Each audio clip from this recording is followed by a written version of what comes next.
আর আল্লাহ রাব্বুল আলামিন দুনিয়াতে পাঠাইছেন পরকালের জন্য, পরীক্ষার জন্য। এই পরীক্ষার কাজ যে করবে না সে ফেল করবে, আর যে পাস পরীক্ষার কাজ করবে সে কি করবে? পাস করবে।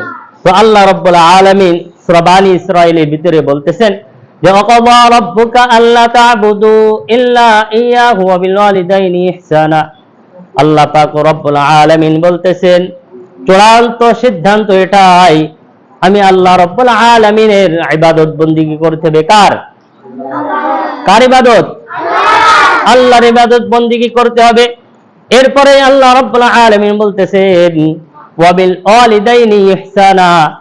এই আল্লাহ রব্বুল আলামিনের ইবাদত বন্দেগী করার পরেই আল্লাহ রব্বুল আলামিন বলতেছেন মাতা পিতার সাথে, কার সাথে?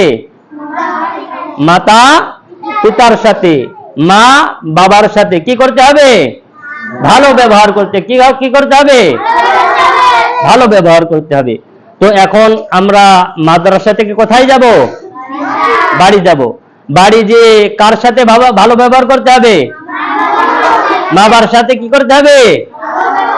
যে ভালো ব্যবহার করবে।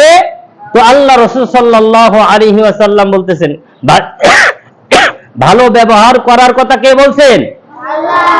আল্লাহ রাব্বুল আলামিন বলছেন। কে বলছেন? আল্লাহ বলছেন। আর আল্লাহর হাবিব মুহাম্মদুর রাসূলুল্লাহ সাল্লাল্লাহু আলাইহি ওয়াসাল্লাম বলতেছেন কি হুমা জান্নাতুকা ওয়া নারুকা। হুমা জান্নাতুকা। তো মাতা পিতা হয়তো তার জন্য জান্নাত নয়তো কি জাহান্নাম। জান্নাত নাকি? তো মাতা পিতার সাথে যে ভালো ব্যবহার করবে সে কোথায় যাবে?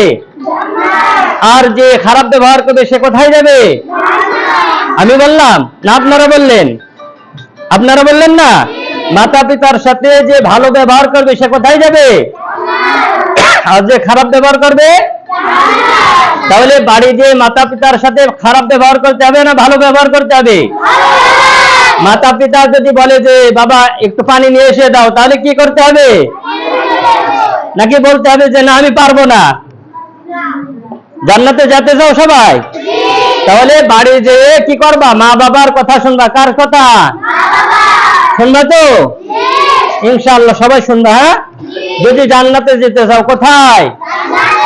জান্নাতে সবাই যাবে না?